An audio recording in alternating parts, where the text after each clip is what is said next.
ಕೋಲಾರ ಲೋಕಸಭಾ ಕ್ಷೇತ್ರದ ಪರಾಜಿತ ಅಭ್ಯರ್ಥಿ ಆದಂತ ಕೆ.ವಿ. ಗೌತಮ್ ಅವರು ನಮ್ಮ ಜೊತೆಗಿದ್ದಾರೆ, ಮಾತಾಡ್ಸೋಣ. ಸರ್, ನೀವು ಈ ರಿಸಲ್ಟ್ನ ಎಕ್ಸ್ಪೆಕ್ಟ್ ಮಾಡಿದ್ರಾ? ಮೊದಲಿಗೆ ನನಗೆ ಅವಕಾಶ ಕೊಟ್ಟ ನಮ್ಮ ಮುಖ್ಯಮಂತ್ರಿಗೆ, ಉಪಮುಖ್ಯಮಂತ್ರಿಗೆ ಮತ್ತು ಎಲ್ಲ ನಾಯಕರುಗಳಿಗೆ ಧನ್ಯವಾದಗಳು ತಿಳಿಸ್ತೀನಿ. ಹಾಗೂ ನನ್ನ ಕಾಂಗ್ರೆಸ್ ಪಕ್ಷಕ್ಕೆ ನನ್ನ ಎಲೆಕ್ಷನ್ಗೆ ಕಷ್ಟಪಟ್ಟ ಎಲ್ಲ ಕೋಲಾರದ ನಾಯಕರುಗಳಿಗೂ ಕಾರ್ಯಕರ್ತರಿಗೂ ಧನ್ಯವಾದಗಳನ್ನು ತಿಳಿಸ್ತೀನಿ. ಈ ರಿಸಲ್ಟು ಅನಿರೀಕ್ಷಿತ. ನನಗೆ ಗೆಲ್ತೀವಿ, 1 ಲಕ್ಷ ಲೀಡಲ್ಲಾದರೂ ಗೆಲ್ತೀವಿ ಅಂತ ವಿಶ್ವಾಸ ಇತ್ತು. ನಮ್ಮ ಕ್ಯಾಲ್ಕುಲೇಷನ್ ಕೂಡ ಅದೇ ರೀತಿ ಇತ್ತು. ನಮಗೆ ನಮ್ಮ ಕಾರ್ಯಕರ್ತರು ಕೆಲಸ ಮಾಡಿದ ರೀತಿ, ನಮ್ಮ ನಾಯಕರುಗಳು ಕೆಲಸ ಮಾಡಿದ ರೀತಿ, ಇದೆಲ್ಲ ನೋಡಿ ನಮಗೆ ಭಾಳ ವಿಶ್ವಾಸ ಇತ್ತು. ಆಮೇಲೆ ತಕ್ಕ ಮಟ್ಟಿಗೆ ನಾವು ಸರ್ಕಾರದಿಂದ ಜನಗಳಿಗೆ ಏನು ಈ ಗ್ಯಾರಂಟಿ ಯೋಜನೆಗಳು ಏನು ಕೊಟ್ಟಿದ್ವಿ, ಅದು ನಮಗೆ ಸಹಾಯ ಆಗುತ್ತೆ ಅಂತ ಅಂದ್ಕೊಂಡು ನಮ್ಮ ಕ್ಯಾಲ್ಕುಲೇಷನಲ್ಲಿ ಒಂದು 7-7.5 ಲಕ್ಷ ಓಟು ನಮಗೆ ಬರ್ತದೆ ಅಂದ್ಕೊಂಡು. ಹಾಗಾಗಲಿಲ್ಲ, ಬರೀ 6.25 ಲಕ್ಷ ಓಟು ಬಂತು. ಎಲ್ಲರೂ ಓಟ್ ಹಾಕಿದ್ದಾರೆ, ಬಟ್ ನಿರೀಕ್ಷಿತ ಮಟ್ಟದಲ್ಲಿ ನಮಗೆ ಮತಗಳು ಬಂದಿಲ್ಲ. ಸರ್, ಸಾಕಷ್ಟು ಕಾಂಗ್ರೆಸ್ನ ಶಾಸಕರು ಕೋಲಾರ ಭಾಗದಲ್ಲಿ ಇದ್ರೂ ಕೂಡ ನಿಮಗೆ ಯಾಕೆ ಈ ರೀತಿ ಸೋಲಾಯಿತು ಅನಿಸ್ಬೋದು ಸರ್? ಇದು ಒಂದೇ ಕಡೆ ಅಲ್ಲ, 19 ಕ್ಷೇತ್ರಗಳಲ್ಲಿ ನಾವು ಸೋತಿದ್ದೀವಿ. ಎಲ್ಲ ಕಡೆನೂ ಕಾಂಗ್ರೆಸ್ ಶಾಸಕಗಳಿದ್ದಾರೆ. ಜನಗಳ ಮನಸ್ಸಲ್ಲಿ ಏನಿತ್ತು ಅಂತ ನಮಗೆ ಕಂಡುಹಿಡಿಯೋಕ್ಕಾಗಲಿಲ್ಲ.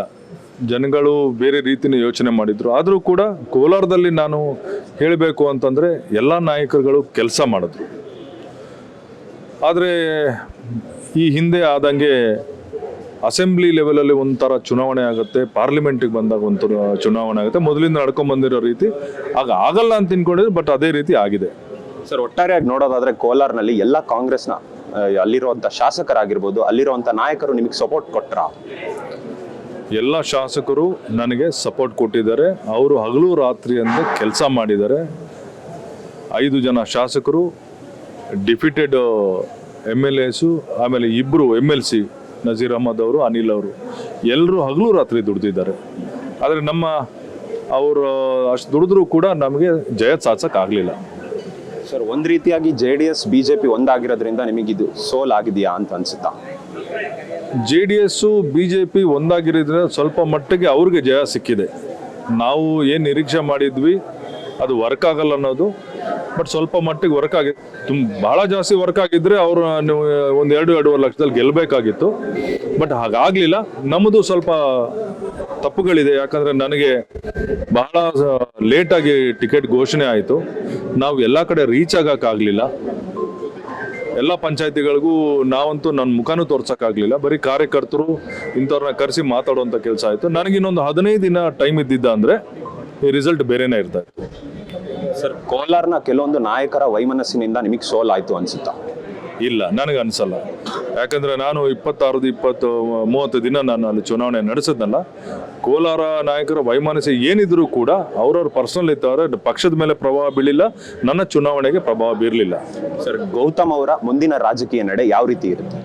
ಈಗ ನಾನು defeated candidate of Kolar. So ಕೋಲಾರದಲ್ಲಿ ನಾನು ಪಕ್ಷ ಸಂಘಟನೆ ಮಾಡಬೇಕಾಗಿದೆ. ಎಲ್ಲೆಲ್ಲಿ ನಮಗೆ ಮತಗಳು ಬಂದಿಲ್ಲೋ ಅದರ ಕಾರಣ ಹುಡುಕಿ ಅದನ್ನು ಸರಿ ಮಾಡುವಂಥ ಕೆಲಸ ಇದೆ ಇನ್ನು. ಯಾಕಂದರೆ ಇದು ನಾನು ಬಂದು ಗೆದ್ದೆ ಅಥವಾ ಸೋತೆ ಅಲ್ಲಿಂದ ಹೊರಟೋದೆ ಅನ್ನೋ ಥರ ಆಗಬಾರ್ದು. ಅಲ್ಲಿ ಪಕ್ಷ ಸಂಘಟನೆ ಆಗಬೇಕು. ಈ ಮುಂದೆ ಜಿಲ್ಲಾ ಪಂಚಾಯತಿ ಚುನಾವಣೆಗಳು ಬರ್ತವೆ, ಅದರಿಂದ ಪಕ್ಷ ಸದೃಢಗೊಳ್ಳಬೇಕು. ಅದಕ್ಕೆ ಅದನ್ನು ನಾನು ಪ್ರಥಮ ಆದ್ಯತೆ. ಸರ್, ಗೆದ್ದಂಥವ್ರಿಗೆ 9 ಜನ ಅಭ್ಯರ್ಥಿಗಳಿಗೆ ಏನು ಹೇಳೋದಕ್ಕೆ ಇಷ್ಟಪಡ್ತೀನಿ? ಗೆದ್ದಂಥವ್ರಿಗೆಲ್ಲ ನಾನು ತುಂಬ ಹೃದಯದ ಅಭಿನಂದನೆಗಳು ತಿಳಿಸ್ತೀನಿ. ಇನ್ನೂ ಒಂದು 10 ಜನ ಗೆದ್ದಿದ್ದ ಅಂದರೆ ಇವತ್ತು ದೇಶದ ಚಿತ್ರಣ ಬೇರೆಯೇ ಇರೋದು. ನಾವು ಭಾಳ ಕಡಿಮೆ, ಒಂದು 20 ಸೀಟ್ ಅವ್ರಿಗೂ ನಮಗೆ ವ್ಯತ್ಯಾಸ ಇದೆ. ದೇಶದಲ್ಲಿ ನಾವೇ ಅಧಿಕಾರ ಹಿಡಿಯೋದಾಗಿತ್ತು. ಆದರೂ ಕೂಡ ಗೆದ್ದಂಥವ್ರು ಏನಿದ್ದಾರೆ ಎಲ್ಲ ಸ್ವಲ್ಪ ಯಂಗ್ಸ್ಟರ್ಸ್ ಇದ್ದಾರೆ. ಅವ್ರಿಗೆ ಮಾತಾಡುವಂಥ ಕೆಪಾಸಿಟಿ, ಭಾಳ ಎಜುಕೇಟೆಡ್ಸ್ ಇದ್ದಾರೆ.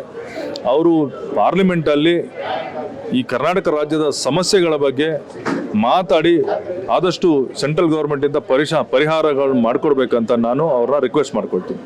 Thank you sir. ಇದಾಗಿತ್ತು ಕೋಲಾರ್ನ ಪರಾಜಿತ ಅಭ್ಯರ್ಥಿ ಆದಂಥ ಕೆ.ವಿ. ಗೌತಮ್ ಅವರ ಮಾತುಗಳು. ಕ್ಯಾಮ್ರಾ ಪರ್ಸನ್ ಪ್ರೇಮೇಶ್ ಜೊತೆ ಓಂ ವಿವೇಕ್, ಆದಿತ್ಯ ಕಾರ್ಲೇಕರ್, ಅಶ್ವವೇಗ ನ್ಯೂಸ್, ಬೆಂಗಳೂರು.